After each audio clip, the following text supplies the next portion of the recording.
Inilah suasana ombak laut pada hari ini di Pantai Lampuhu, Aceh Besar.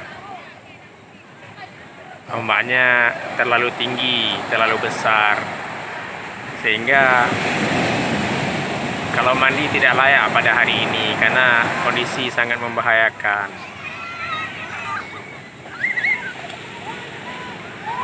Uti.